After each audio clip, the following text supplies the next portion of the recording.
Hello viewers, welcome to সহজ ইতিহাস। আমি ইমতিয়াজ। আজ আমরা সত্যাগ্রহের ইতিহাস সম্পর্কে জানব। সত্যাগ্রহ শব্দটি সাধারণত বোঝানো হয়ে থাকে সত্যের প্রতি আগ্রহ। এই বিষয়টি স্বাধীনতা সংগ্রামী মহাত্মা গান্ধী প্রবর্তন করছেন। এটি তিনি প্রথম প্রবর্তন করেছিলেন দক্ষিণ আফ্রিকায় এবং পরবর্তীকালে তিনি ভারতের ইতিহাসে এটিকে হাতিয়ার হিসেবে ব্যবহার করছেন। এটি সাধারণত পরিচালিত হয় সত্য এবং অহিংসার মধ্য দিয়ে, এবং যেখানে অন্যায়ের প্রতিবাদ করা হচ্ছে বা বিরুদ্ধে লড়া হচ্ছে। তার আগে মূলত কোনো রাজনৈতিক ব্যক্তিত্ব এই হাতিয়ার ব্যবহার করেননি।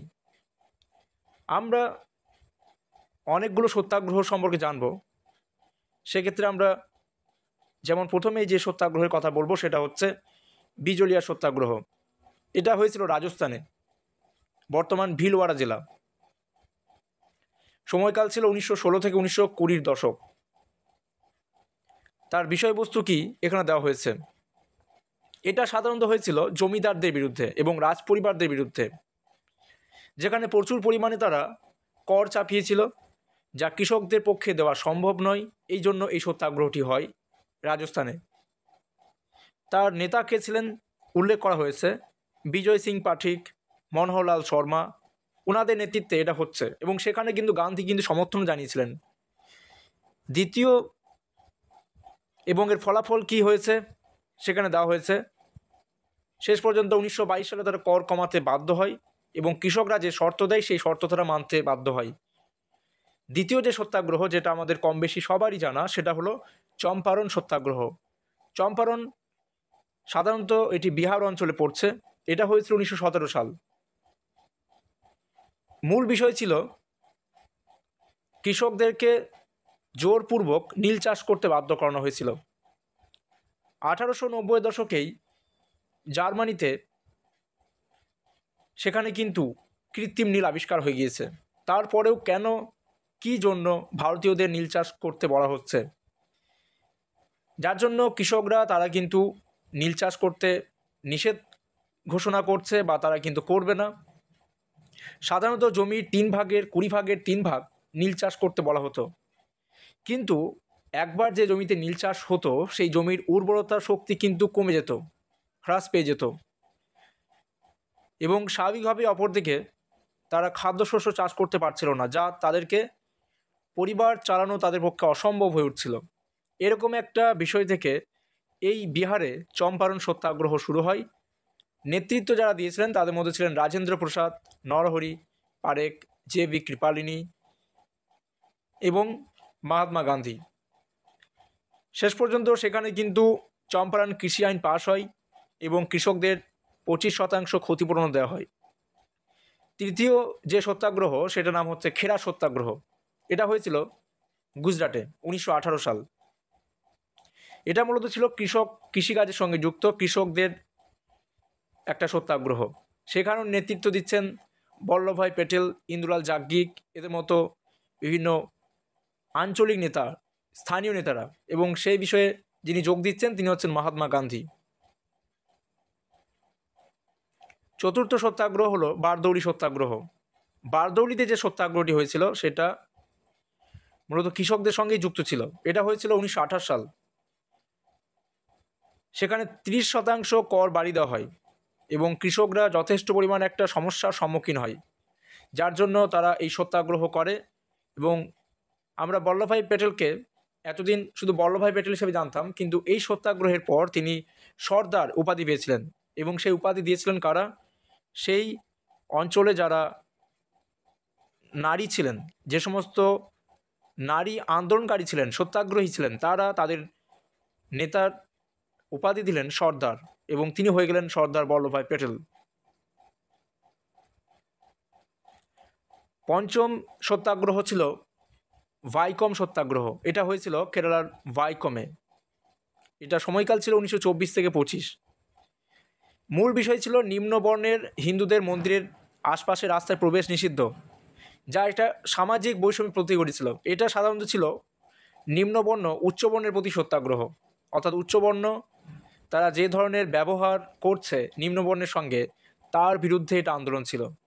সেখানে নেতৃত্ব দিচ্ছেন টি.কে. মাধবন, কে. কেলাপ্পন পেরিয়ার, ইভি রামাস্বামী নায়কার, এই মতো নেতারা। সেখানে গান্ধী কিন্তু সমর্থন জানিয়েছিলেন এবং শেষ পর্যন্ত 1925 সালে মন্দিরের রাস্তা সবার জন্য উন্মুক্ত করে দেওয়া হয়েছিল। আরেকটা সত্যাগ্রহ হচ্ছে মাহার সত্যাগ্রহ। এগুলো সাধারণত আঞ্চলিক সত্যাগ্রহ ছিল, যার মধ্যে একটা অন্যতম হচ্ছে মাহার সত্যাগ্রহ। মাহার একটা জাতি। আমরা দেখব যে মহারাষ্ট্রের বিভিন্ন নিম্নবর্ণীয় জাতিগুলোর মধ্যে একটা অন্যতম হচ্ছে মাহার। এই মাহার মহারাষ্ট্রের কাছে হচ্ছে নাসিকের কাছে, সময়কাল ছিল 1927। এখানেও কিন্তু আমরা দেখব যে উচ্চবর্ণ নিম্নবর্ণ বিষয়, অর্থাৎ অস্পৃশ্যতার বিরুদ্ধে এর আন্দোলন হচ্ছে। যারা দলিত ছিলেন সেই মাহার সম্প্রদায়, তারা কিন্তু মন্দিরে প্রবেশ করা এবং পানীয় জল উৎস ব্যবহারে নিষেধাজ্ঞা করা হচ্ছে, এবং এর নেতৃত্ব দিয়েছিলেন ডক্টর বি আর আম্বেদকর। শেষ পর্যন্ত তারা মন্দিরে প্রবেশের চেষ্টা করে এবং পুকুর থেকে জল নেওয়ার জন্য তারা প্রতিবাদ করে এবং একটা আন্দোলনের ভিত্তি তৈরি করেছিল। এরকম একটি আঞ্চলিক সত্যাগ্রহ হচ্ছে পশ্চিমবঙ্গের পুরুলিয়া জেলার অন্তর্গত টুসু সত্যাগ্রহ, যেটা ভাষাগত আন্দোলনের অংশ হিসাবে পরিচিত হয়েছিল 1954 সালে। হাল জোয়াল আন্দোলন পুরুলিয়ায় হয়েছিল 1949-51 সালে কৃষকদের অধিকারের জন্য। আরেকটা সত্যাগ্রহ যেটা সব থেকে চর্চিত, সেটা হচ্ছে ব্যক্তিগত সত্যাগ্রহ। এটা হয়েছিল সমগ্র ভারত জুড়েই 1940-41 সালে। বিষয়বস্তু ছিল, আমরা দেখব যে ভারত কিন্তু দ্বিতীয় বিশ্বযুদ্ধে জড়িয়ে যেতে চায়নি, তাও তাকে কিন্তু মন্ত্রীদের সঙ্গে বা ভারতীয় নেতৃস্থানীয় ব্যক্তিদের সঙ্গে কোনো রকম আলাপ আলোচনা ছাড়াই 1939 সালের দ্বিতীয় বিশ্বযুদ্ধ যখন শুরু হয়, ব্রিটিশ সরকার ভারতকে যুদ্ধের অংশ হিসাবে জড়িয়ে নেয়, যার জন্য তারা পদত্যাগ করে এবং পাশাপাশি এর প্রতিবাদে গান্ধীর যে নির্দেশে ব্যক্তিগত সত্যাগ্রহ, একটা অহিংস প্রতিবাদ কিন্তু শুরু হয়েছিল। যার প্রথম সত্যাগ্রহী ছিলেন বিনোবা ভাবে, দ্বিতীয় ছিলেন জওহরলাল নেহেরু, আর তৃতীয় তিনি হলেন ব্রহ্মদত্ত। এবং এইভাবে কিন্তু আমরা দেখব যে প্রায় 25 থেকে 30 হাজার মানুষ এই ব্যক্তিগত সত্যাগ্রহের সঙ্গে যোগ দেয় এবং তারা কিন্তু অনেকেই বন্দীও হয়েছিলেন।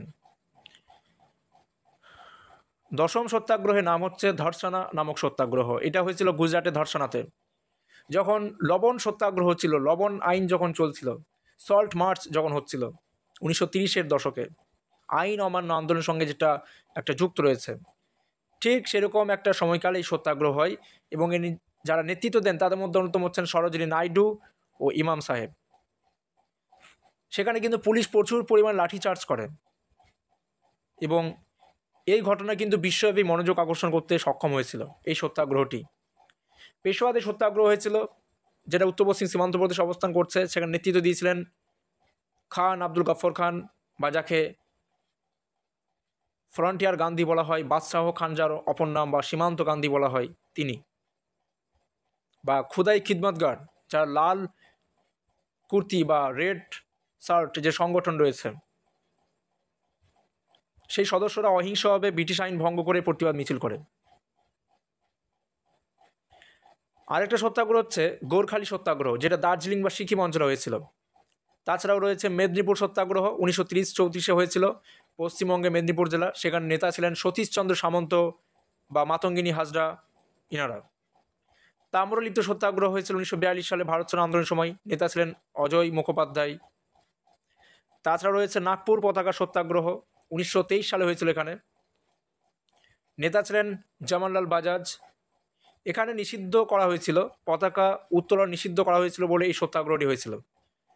এছাড়াও রয়েছে কৈতা সত্যাগ্রহ, বিহারের সিভিল ডিসঅবিডিয়েন্সের সময়কালে চলছে। এটা কর বর্জন এবং অহিংস মিছিল করা হয়েছিল। গোলকপুর সত্যাগ্রহ 1932 সাল, বিহারে হয় এটা। ত্রিচুর সত্যাগ্রহ কেরলে হয়েছিল। ভুসওয়াল সত্যাগ্রহ মহারাষ্ট্রে, মহীশূর সত্যাগ্রহ কর্ণাটকে এবং তেভাগা সত্যাগ্রহ বাংলায় কৃষকদের ফসলের ন্যায্য হিসাবের জন্য। এছাড়াও কোয়েম্বাটুর তামিলনাড়ুতে, রাজকোট সত্যাগ্রহ গুজরাটে, আহমেদাবাদ মিল স্ট্রাইক এটি কিন্তু হয়েছিল আমরা জানি যে গান্ধীজির সময়কালে 1918 সাল। আমরা 3টি সত্যাগ্রহ পড়লাম। গান্ধী 1916 সাল থেকে যখন রাজনীতিতে প্রবেশ করলেন, 17 এবং 18 এই দুটি বছরে 3টি সত্যাগ্রহ তিনি যুক্ত হয়েছিলেন, যাদের মধ্যে একটি ছিল চম্পারণ আর দুটি হচ্ছে গুজরাটে। সেই দুটি গুজরাটের মধ্যে একটি ছিল কৃষকদের সঙ্গে যুক্ত, আর একটা হচ্ছে শ্রমিকদের সঙ্গে যুক্ত। ইতিমধ্যে আমরা পড়লাম যেটা। আর এবারটা হচ্ছে আহমেদাবাদ মিল স্ট্রাইক, এটা হচ্ছে শ্রমিকদের সঙ্গে যুক্ত। এখানে বিষয় ছিল 1918 দিকে দেখব আমরা প্লেগ শুরু হয়েছিল, একটা মহামারী শুরু হয়েছিল বিশ্বজুড়ে। এবং এই প্লেগ শুরু হওয়ার পর একদিকে প্রথম বিশ্বযুদ্ধ সবেমাত্র প্রায় শেষের দিকে, অপরদিকে প্লেগ শুরু হচ্ছে। এরকম একটা সময়ে বিভিন্নভাবে কিন্তু মানুষ কিন্তু ক্ষতির সম্মুখীন হচ্ছিল স্বাভাবিকভাবেই। এই যে কিছুদিন আগে যখন আমাদের সমগ্র বিশ্বজুড়ে যখন করোনা মহামারী হলো, তখন তার প্রভাব, তার যে এফেক্ট আমাদের কম বেশি সবাইকেই কিন্তু ভোগ করতে হয়েছে। তো একই যদি যুদ্ধ আবার মহামারী যদি শুরু হয়, তাহলে তো মানুষরা যথেষ্টভাবে সমস্যার সম্মুখীন হবে। ঠিক সেরকম একটা সমস্যার সম্মুখীন এই শ্রমিকরা হয়। তারা কিন্তু বোনাস চায়। একদিকে শ্রমিকরা তারা দাবি করছে 50% তাদের যাতে বেতন বৃদ্ধি হয়, কারণ এমনিতেই যুদ্ধের ফলে কিন্তু বিভিন্ন নিত্য প্রয়োজনীয় দ্রব্যের দাম কিন্তু বৃদ্ধি পেয়েছে। আর অপরদিকে কিন্তু যারা মিল মালিক রয়েছে তারা কিন্তু কোনোভাবেই বেতন বৃদ্ধি করতে রাজি না। ঠিক এরকম একটা সময়কালে আহমেদাবাদ মিল স্ট্রাইক শুরু হয়। শেষ পর্যন্ত মহাত্মা গান্ধীর মধ্যস্থতায় ঠিক হয় যে 35% তারা বেতন বৃদ্ধি করবে। অর্থাৎ একদিকে যখন 50% দাবি করছে শ্রমিকরা, এবং অপরদিকে মিল মালিকরা তারা কিন্তু 20% বেশি দেবে না। ঠিক সেরকম একটা মধ্যস্থতায় আসা গেল 35%। এবং এখানে তিনি কিন্তু প্রথম কিন্তু অনশন শুরু করেছিলেন। প্রথম তিনি কিন্তু একটা আমরণ অনশন যেটা বলা হয়, এটা একটা কিন্তু তার কাছে অস্ত্র ছিল, যে যতক্ষণ না পর্যন্ত বিষয়টা মিটবে ততক্ষণ তিনি পর্যন্ত কোনো খাদ্য গ্রহণ করবেন না, অর্থাৎ অনশন থাকবেন, উপবাস থাকবেন। এই ব্যাপারটা কিন্তু এখানে দেখা যায়। যারা নেতৃত্ব দিয়েছিলেন এই মিল স্ট্রাইকে, তাদের মধ্যে অন্যতম হচ্ছেন মহাত্মা গান্ধী এবং অনুসূয়া সরভাই। প্রথম তিনি কিন্তু রাজনৈতিক ব্যবহারের উদাহরণ তিনি এখানে দিয়েছিলেন এই আহমেদাবাদ মিল স্ট্রাইকে। তাহলে আমরা এতগুলো কিন্তু সত্যাগ্রহ সম্পর্কে জানলাম। এরকম আরও নতুন নতুন তথ্য জানার জন্য আমাদের সঙ্গে যুক্ত থাকুন।